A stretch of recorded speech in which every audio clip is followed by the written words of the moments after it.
한밤중 제주 도심. 하얀색 SUV 차량이 경찰차를 피해 달립니다. 정지 신호인 빨간불에도 멈추지 않고 경찰의 정지 명령도 무시합니다. 시속 100km 이상의 질주가 이어집니다. 제주항 막다른 길에 다다르자 유턴하며 빠져나가더니 항 철조망 벽과 도로 연석까지 들이받고서야 멈춰섭니다. 경찰이 검거된 운전자는 10대 소년, 동승자 역시 중학교에 다니는 10대였습니다. 10대들이 몰던 차가 들이받은 충격으로 이처럼 철조망이 망가지고 주변에는 차량 파편이 나뒹굴고 있습니다. 산산조각 차는 제주 시내 한 아파트 주차장에서 도난 신고가 접수돼 수배가 내려진 상태였습니다.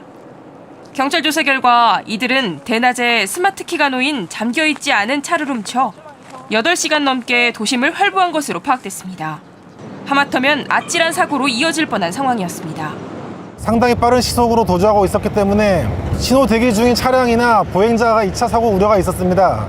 그래서 최대한 안전에 유의하면서 추격을 하였습니다. 경찰은 운전자와 동승자 2명을 각각 무면허 운전과 방조 혐의로 입건했습니다. 경찰은 또 다른 10대 2명이 차량 절도에 가담했다 중간에 차에서 내린 것으로 보고 정확한 경위를 파악하고 있습니다. KBS 뉴스 안산입니다. 버스 운행이 중단된 시각인 새벽 3시 인천의 버스 차고지. 어둠 속에서 한 남성이 들어오더니 잠시 뒤 45인승 관광버스 한 대가 도로로 나옵니다. 수동기어를 조작하며 운전하는 남성은 16살 박모군. 운전면허가 없는 미성년자입니다. 도심에서 멀지 않은 한 버스 차고지입니다. 이곳에서 박군은 잠겨있지 않은 관광버스를 훔쳐서 달아났습니다. 2시간 넘게 이어진 박군의 위험한 질주는 30km 정도 떨어진 곳에서 길가에 주차된 트럭 사이드미러를 들이받고 멈췄습니다. 덤프트럭은 서 있었고 이제 그 관광버스가 지나가면서 맨 앞에 있는 덤프와 그 관광버스는 부딪히고 붙어있는 상태로 박군은 버스를 훔쳐 운전하면서 중간에 친구를 태워 자신을 찍어달라고 했고 스스로 범행 모습을 촬영하기도 했습니다. 자랑하기 위해서였습니다. SNS에도 올리고 싶고 또 그냥 자랑을 하고 싶어가지고 그냥 이제 버스 운전하고 싶어서 타고 영종도 갔다가 이제 다시 갔다 온 생각이야. 지난 8월 경남 김해에서 발생한 차량 탈취 사건, 지난 4월 전북 익산의 심야 질주극, 운전대를 잡은 건 모두 10대 청소년이었습니다. 이렇게 무면허 운전으로 적발되는 청소년은 해마다 3,000명이 넘습니다. 호기심도 많고 범죄적인 욕구도 많고 또래들끼리의 경쟁과 영웅심리에 의해서 반복적으로 진행되고 있다. 경찰은 박군을 절도 및 무면허 혐의로, 친구는 방조 혐의로 조사 중입니다. 박군은 과거에도 무면허 운전 전력이 있어 경찰은 구속영장 신청도 검토하고 있습니다. KBS 뉴스 이유민입니다.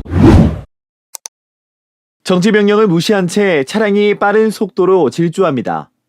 도심 사거리에서 신호등 정지 신호에 마지못해 멈춰선 차량.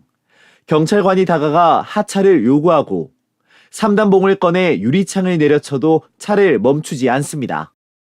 차량은 결국 바로 옆 차로에 있던 화물차가 앞길을 가로막으면서 경찰에 붙잡혔습니다. 차량에 탄 사람은 A군 등 10대 3명. 지난 27일 새벽 2시쯤 경남 통영의 한 아파트 주차장에서 문이 잠기지 않은 채 주차된 차량을 훔쳐 달아나던 길이었습니다.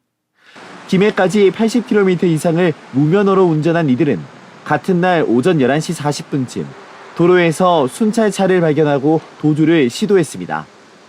주행 모습을 수상히 여긴 경찰이 쫓아갔지만 이들은 멈추지 않고 1km 이상을 더 달아났고 결국 현장에서 이를 목격한 화물차 운전자가 앞을 가로막으면서 체포됐습니다. 얘들 도망갈 것 같더라고요. 직감적으로 차를 우측으로 꺾어버렸죠. 검거 과정에서 경찰관 한 명은 도주 차량에 치여 전치 3주에 부상을 입었습니다. 이들은 절도 등으로 보호 관찰 중이었으며 금품을 훔치기 위해 차를 훔친 것으로 조사됐습니다. 자기 트럭으로 이렇게 도주로를 차단해 주셨고 완벽하게 이제 도주로가 차단됐기 때문에 빠르게 검거하자. 경찰은 운전대를 잡은 10대 A군을 구속하고 나머지 2명은 불구속 상태로 조사하고 있습니다. 또 검거를 도운 시민에게 감사패 등을 수여할 예정입니다. KBS 뉴스 이형관입니다.